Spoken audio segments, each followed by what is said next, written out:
Je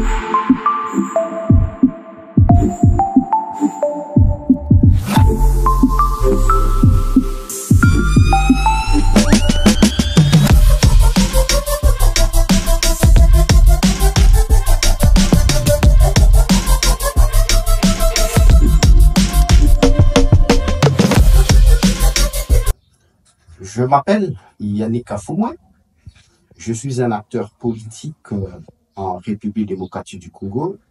Je suis coordonnateur provincial de la jeunesse kabiliste dans le Haut-Katanga. La jeunesse kabiliste qui est cette structure qui est née à l'aube de la passation pacifique du pouvoir au sommet de l'État en 2019. Cette structure qui a pour objectif de pérenniser les acquis démocratiques sous Joseph Kabila Kabange.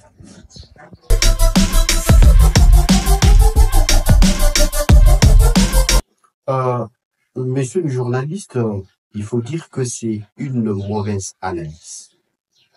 Vous ne pouvez pas prendre des cas particuliers pour en faire un cas général. Parce que il s'agit de Yannick Tshissoula, de Henri Magie, et vous voulez généraliser tous les jeunes kabilistes. Je mérite ici fixer l'opinion que Yannick Tshissoula ou encore Henri Magie ne sont pas mineurs.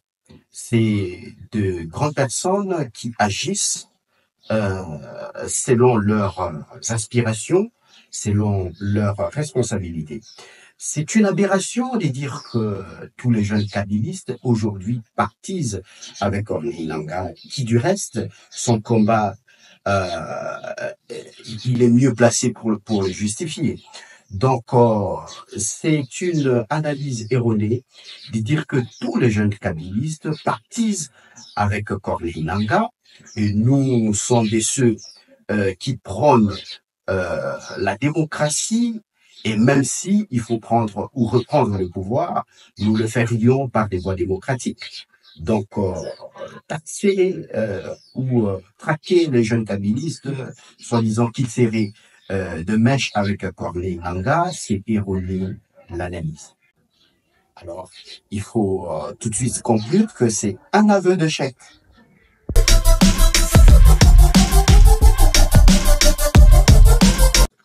Monsieur le journaliste, nous avons vu de membres du FCC, du PRD et de tous les partis politiques que compose le FCC adhérer lors de la création de l'Union sacrée. Est-ce que vous vous êtes posé la même question si c'est Joseph Kabila qui les envoyerait, ou c'est seulement aujourd'hui parce que vous cherchez des poux sur une tête bien rasée? Vous êtes sans ignorer que Monsieur Willy Ngoma, qui est le porte-parole du mouvement du 23 mars, qui a déclaré tout comment ils ont été logés par le frais du gouvernement.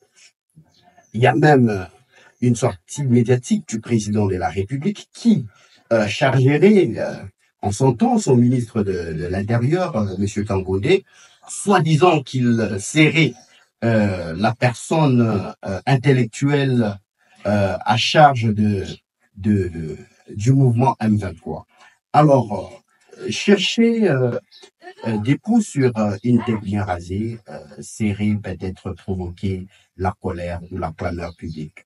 Le peuple congolais en a marre, le peuple congolais n'est plus dupe. Si vous n'arrivez pas à gérer la République, ne cherchez pas à endosser vos irresponsabilités sur les gens qui vous ont tiré de la poussière. Joseph Kabila mérite quand même le respect parce que c'est l'unique ex-président de la République. Alors nous lui devons tout le respect et tout l'honneur qui lui revient. Chercher à le mener dans des sales besognes comme celle-là, c'est chercher à les diminuer. Nous, en tant que jeunesse kabiliste, nous n'allons pas accepter cette façon de faire parce que nous allons répondre coup sur coup. S'il faut parler des cieux Kabouya, je me demande s'il est encore normal parce que ces allégations laissent à désirer. Il est l'informateur. Selon l'ordonnance présidentielle qui avait été lue sur les ondes de la RTLC, malheureusement, M. Kabouya s'est transformé en communicateur. Écoutez, dans ces pays, nous avons quand même des gens responsables et nous avons quand même droit à un respect. M. Kabouya, encore le sieur Eric, auditionné à la DENIA, si vous avez des choses à régler à l'ancien président Joseph Kabila, eh bien, vous devez quand même avoir de l'intelligence pour le faire. Vous devez quand même avoir de la sagesse pour le faire. Et non pas se réveiller d'un bon matin, vous cherchez à mêler le Raïs Joseph Kabila dans vos bêtises. Ce Congo mérite mieux. Déchargez Joseph Kabila de vos commérages.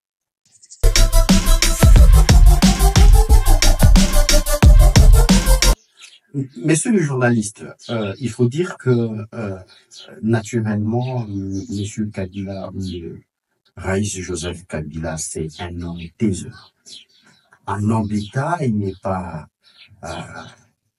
obligé de tout parler n'importe quand et n'importe comment. À quand son retour, déjà, il faudrait dire qu'à quand remonte son départ de la scène politique. Donc, ne cherchez pas à le démettre de la politique congolaise. Aujourd'hui, Joseph Kabila Kabange, c'est un acteur politique majeur qui a une grande pondération sur la scène politique congolaise. Et donc, lui-même l'avait dit, les parler quand et si on a le mot qui sont plus forts que les silences. Donc, le moment viendra où il va parler, car au jour d'aujourd'hui, personne ne connaît ni l'heure, ni le jour du retour, comme vous le voulez, du Raïs Joseph Kabila Kabange sur la scène politique congolaise.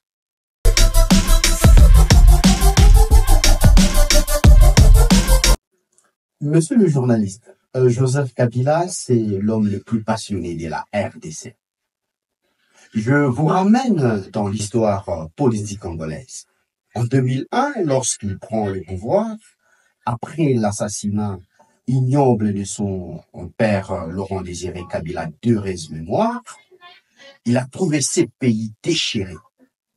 Et Joseph Kabila a unifié ce pays que nous appelons la République démocratique du Congo, qu'aujourd'hui, malheureusement, le régime de Tshisekedi est en train de lapider, de laisser partir. Aujourd'hui, il est difficile de donner avec exactitude la dimension de la République démocratique du Congo. Une grande partie de l'Est de la RDC n'est plus sous contrôle du gouvernement congolais. S'il faut parler de Bunagana, de Rutshuru et bien d'autres coins de la RDC, Joseph Kabila est cet homme qui a unifié ce pays qui autrefois était déchiré. Joseph Kabila est cet homme qui a ramené la démocratie au vrai sens du mot en organisant 3 cycles électoraux. Aujourd'hui, nous parlons des institutions fortes et stables en RDC. Nous parlons des cours et tribunaux. Nous parlons du gouvernement. Nous parlons du Parlement. Nous parlons de la présidence de la République. Et ça, il faut reconnaître que c'est le chef-d'œuvre de Joseph Kabila Kabange. Joseph Kabila est la personne qui a stabilisé l'économie de la RDC. Il a trouvé un budget qui était évalué à presque 3 millions de dollars. Et il a laissé le budget à plus de 4 milliards de dollars américains. Joseph Kabila, c'est l'homme qui a stabilisé l'économie de la République démocratique du Congo. Il a trouvé un budget qui était évalué à peu près 3 millions de dollars.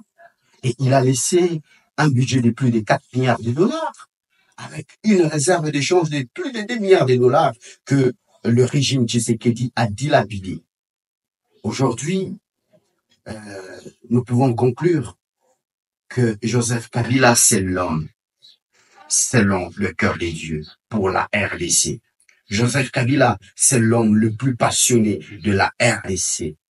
Parce que il a aimé ce pays, Joseph Kabila a fait vivre le Congolais, la première alternance du pouvoir au sommet de l'État. Aujourd'hui, nous parlons d'un ancien président et d'un nouveau président qui est en fonction. Et donc, c'est ici peut-être l'occasion de dire à nos compatriotes congolais que ce n'est pas encore tard. Ce n'est pas encore tard. Joseph Kabila, l'homme le plus passionné de la RDC, aussi longtemps qu'il demeure vivant, il ne laissera pas que son peuple continue à croupir dans la misère. Il ne laissera pas le Congolais continuer à être divisé. Joseph Kabila, c'est l'homme providentiel de la RDC. C'est encore possible de revivre la joie dans ces pays. C'est encore possible de refaire les choses parce que Joseph Kabila est en vie, l'homme le plus passionné de la RDC. Et nous croyons en Dieu et nous croyons fermement en nous-mêmes qu'un jour, les Congolais ne vivront plus cette situation chaotique que nous a imposé le régime de Tshisekedi.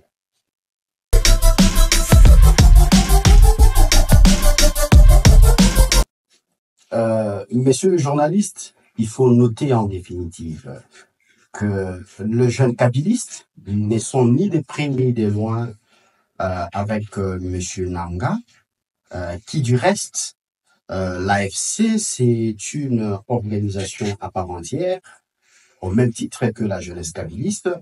Notre combat n'est pas celui-là.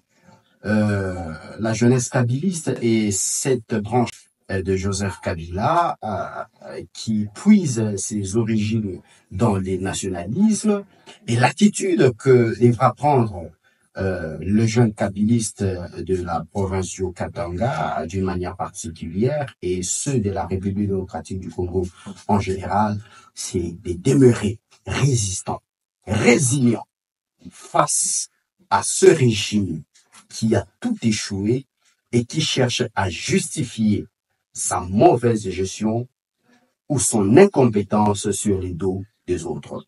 Nous resterons debout, comme le dit notre hymne national, et le Congo mérite mieux. Merci beaucoup, messieurs les journalistes. Je remercie tous les téléspectateurs de Ma Passion, le Katanga Télévision, qui nous suivent de Pâques.